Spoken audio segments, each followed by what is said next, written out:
So this is an exercise we call the bridge, and it's a progression on from that pelvic tilt exercise that you would have done before we offer you this exercise. So just to recap, Will, if you just show us a nice pelvic tilt. Perfect. So pressing into the ground with that lumbar spine. And then what you're going to do is you're going to press into the ground, do the pelvic tilt, and then ever so slightly lift your hips off the ground and down. Good. So start by only lifting a centimeter or two off the ground. See how that feels. And then you can progressively lift higher and higher until you're in a full extension. So show us slightly higher now, Will. Good. Great. And down. And a little bit higher this time. So we're almost at full extension here. And then come down. And then come up all the way to full extension.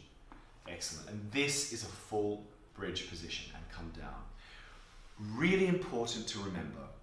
This isn't a sort of 1980s Jane Fonda style hip thrust exercise where we just shoot our hips into the air. It might look similar, but it's quite different. So we'll just shoot your hips into the air for us. Yeah.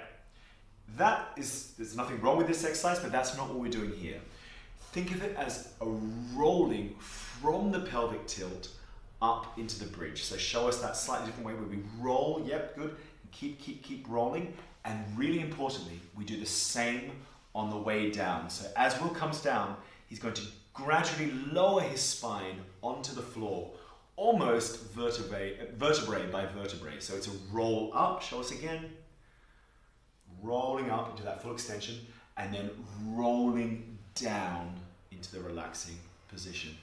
That is the bridge done in the style that we like it for optimal spinal mobility and